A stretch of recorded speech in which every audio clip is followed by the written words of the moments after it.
La dernière question orale concerne la place du Tertre et je laisse la parole à Pierre-Yves Bournazel. Et Jean-Philippe Davio y répondra. Merci, Monsieur le maire. La place du Tertre est un lieu exceptionnel du patrimoine parisien chargé d'histoire. C'est un lieu de passage incontournable pour les visiteurs du monde entier. Depuis très longtemps, le réaménagement de cette place mythique est un sujet qui préoccupe tous les habitants, les associations, les artistes et les commerçants.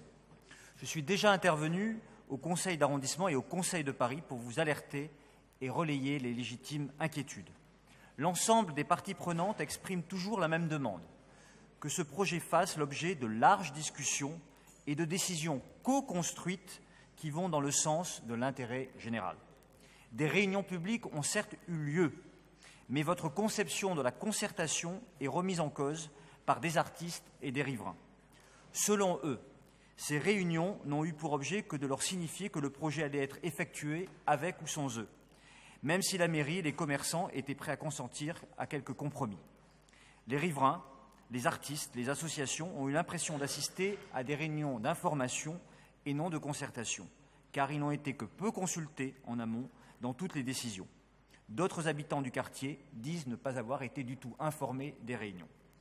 Par ailleurs, de nombreux points soulèvent encore aujourd'hui des doutes.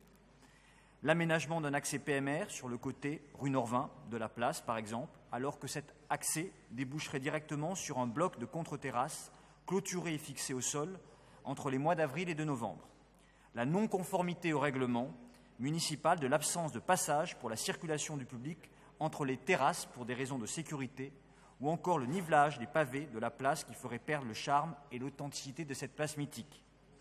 La question que je vous pose, Monsieur le maire, et que se posent les habitants et artistes de la place du Tertre sont les suivantes. Elles sont au nombre de 2. La première, pouvez-vous nous préciser le calendrier précis des travaux et leur coût?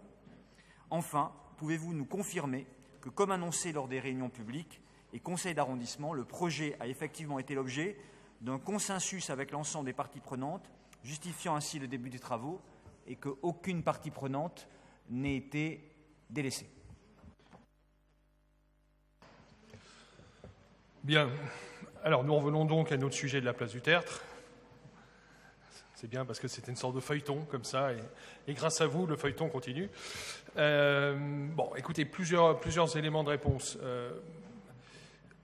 D'abord, vous faites allusion aux artistes et aux riverains. Je voudrais vous dire qu'il y a des artistes et des riverains qui ne sont pas en accord, et les riverains, j'en connais pas beaucoup d'ailleurs, qui ne sont pas en accord avec le projet qui, finalement, va se traduire par les travaux qui démarrent. Qu'est-ce qui s'est passé dans l'année qui précède ce moment où nous sommes, et même avant? Cela fait des années que ce projet, effectivement, fait l'objet de débats, de discussions sur le contenu du projet de voirie, sur les discussions entre les artistes et les restaurateurs. Nous avons nous-mêmes fait le constat, il y a 1 an maintenant, quasiment jour pour jour, lors de la première réunion publique de présentation du projet établi par les services, le 29 novembre 2017 à l'école de la rue Houdon, et nous avons fait le constat qu'il n'y avait effectivement pas de consensus sur le projet, qu'il y avait même des oppositions, et je peux même le dire, des questions assez légitimes qui étaient soulevées. Quelle a été notre réaction? Elle a été de ne pas passer en force. Elle a été de ne pas passer en force, mais de ne pas renoncer à agir pour autant. Donc, nous avons entrepris ce qui n'est pas un simulacre de concertation.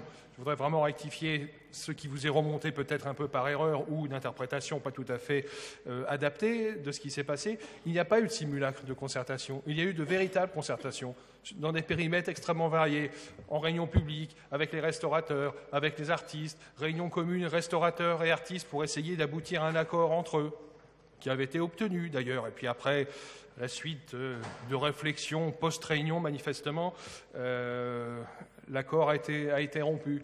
Nous avons beaucoup travaillé, 1 an de travail. Je crois que tous les projets aujourd'hui, dont le 18e et plus globalement, parce que c'est comme ça que ça doit se passer, font l'objet de longues concertations.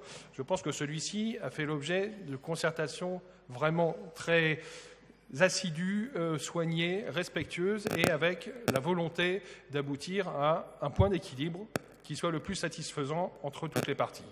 Mais vous savez comme moi que quel que soit le projet, que ce soit celui-ci à Montmartre, même si à Montmartre tout prend un peu des proportions un peu plus importantes qu'ailleurs, mais vous savez bien qu'un projet ne fait jamais le consensus. Il y a toujours des parties ou une autre qui n'est pas en accord avec le projet, parce qu'aujourd'hui, la réalité à laquelle nous nous heurtons tous et que vous connaissez bien, c'est que nous avons affaire à une juxtaposition de demandes et d'intérêts parfois contradictoires. Et dans ces conditions-là, comment avoir un consensus? Donc ça n'est pas la porte d'entrée par laquelle nous pouvons rentrer pour arriver au bout de ce projet. Alors, à l'issue de tout le travail qui a été fait, nous avons modifié assez sensiblement le projet voirie. Et ça me permet de répondre à 2 points inexacts dans votre question.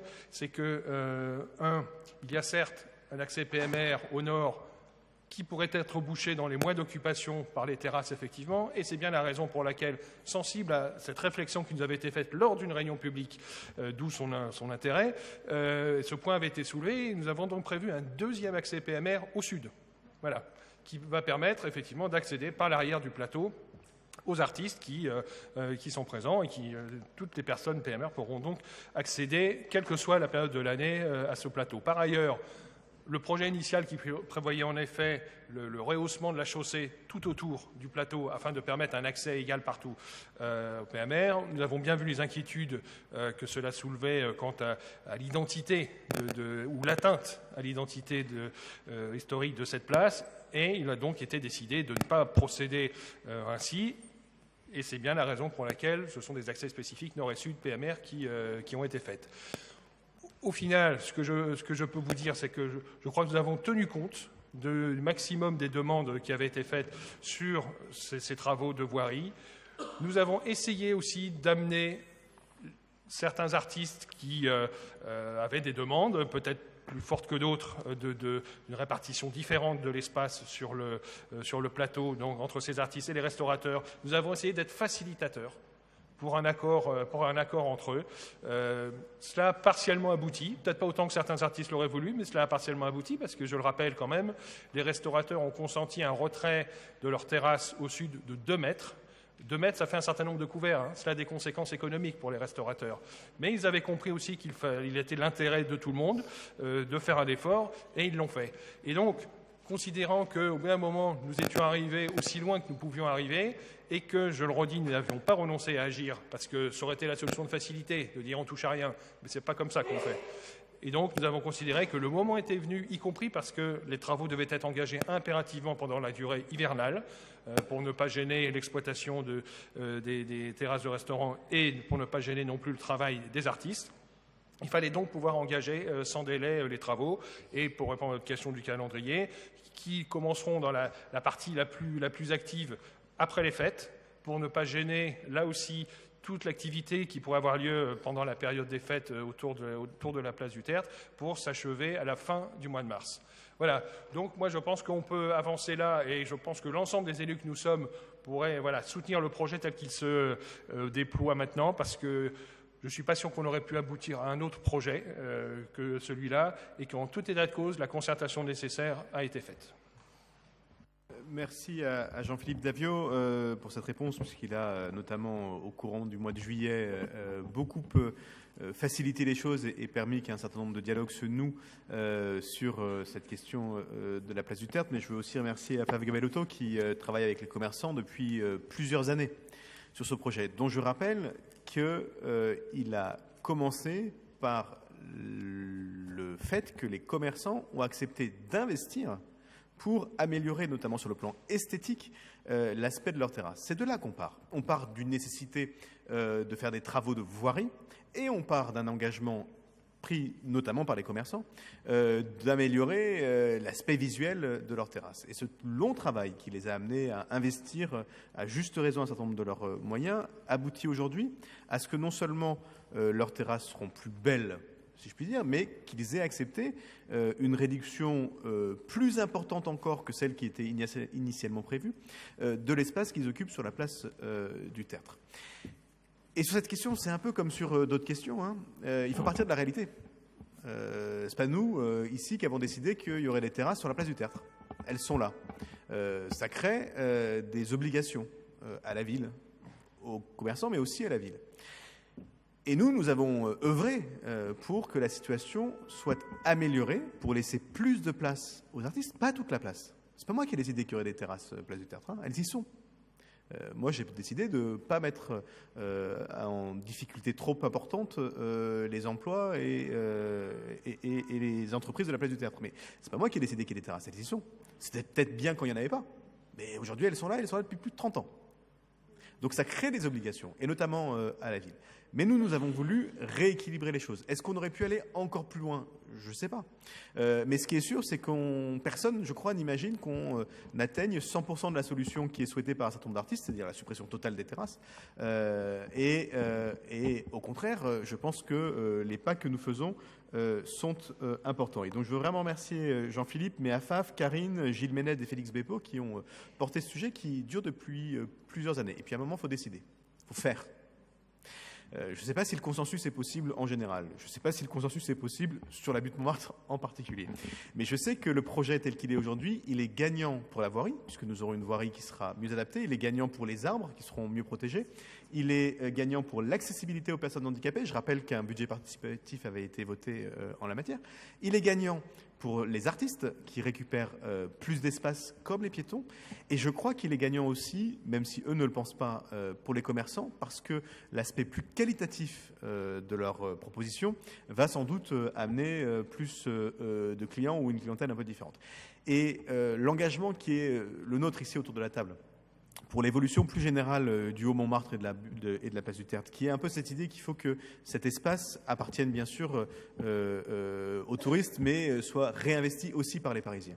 Ben, je pense que le projet de la place du Tertre, c'est une façon supplémentaire de faire revenir aussi les Parisiens sur la place du Tertre. Parce que vous savez, l'attrait touristique qu'on discute beaucoup, il est important pour les commerçants. Enfin, quand on propose aux artistes peintres de réduire le nombre de touristes à Montmartre, ils ne sont pas d'accord non plus. Parce que c'est aussi leur clientèle à eux. Et donc cet équilibre, il a été trouvé. Il est ce qu'il est. Il entraîne un certain nombre d'oppositions chez un certain nombre d'artistes. Un certain nombre d'artistes sont heureux aussi. Un certain nombre d'oppositions chez un certain nombre de commerçants. En même temps, ils ont accepté de faire des efforts. Un certain nombre d'oppositions d'un certain nombre de riverains. Et en même temps, certains sont contents aussi parce qu'ils vont pouvoir accéder plus facilement au plateau de la place du Tertre. Et donc je pense qu'on est dans un bon équilibre. Et que ce sujet, dans 6 mois, quand on verra la nouvelle place du Tertre et la nouvelle configuration, tout le monde se dira c'est quand même vachement mieux que c'était avant. Et c'est l'essentiel.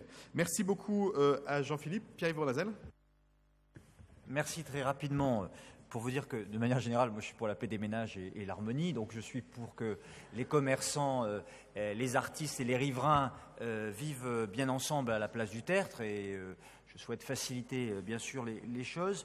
Il n'en reste pas moins vrai qu'il y a quand même des difficultés, et ces difficultés-là, elles sont réelles, et le mécontentement d'une part des artistes et des riverains existe. Et il est bien légitime de les relayer et de poser un certain nombre de questions. D'autant que il est souvent dit, je n'étais pas présent, que lors d'une visite des Montmartrois à l'hôtel de ville, la maire de Paris s'était engagée à ce qu'il y ait un consensus. Alors ça, c'est à vous de voir. C'est peut-être aussi un des problèmes qui s'est posé, ou une incompréhension entre la maire de Paris et les Montmartrois présents à ce moment, où je n'étais pas présent encore une fois. Moi, je suis très attaché à la beauté de Montmartre et à la beauté de Paris. Je crois que chacun peut y contribuer en bonne intelligence, qu'il faut avancer, mais qu'il faut savoir écouter, et que ce n'est pas le consensus qui compte, c'est la co-construction. C'est-à-dire arriver à mettre toutes les parties prenantes autour de la table et à construire ensemble le projet. Et le sentiment qu'un certain nombre de parties prenantes ont eu, c'est que dans la co-construction, eh bien, les choses étaient décidées. Voilà ce que je relais, voilà les questions qui ont été posées. Vous avez fait les réponses. Et vous n'avez pas répondu à une question, c'était le coût des travaux. Sur le coup, pour le coup, il est public, ça on pourra. Enfin, il est public. Il n'y a pas de sujet pour vous le. Bon, vous donnerez à Pierre-Yves Bournazel le coût définitif. Je l'ai pas en tête pour des travaux qui par ailleurs étaient tout à fait indispensables, puisque comme toute voirie, il faut régulièrement retravailler. D'ailleurs, peut-être que les commerçants pourraient aussi donner le coût que eux vont avoir à payer sur les améliorations que eux-mêmes ont décidées. Peut-être que les artistes peuvent aussi faire ce travail-là, de savoir le coût pour eux de cette évolution. Moi, je suis pour la co-construction, pour le consensus, pour tout ce qu'on veut. Il faut que chacun soit dans la même optique. Beaucoup des commerçants le sont, beaucoup des artistes le sont, pas tous. et je le regrette, mais c'est la vie.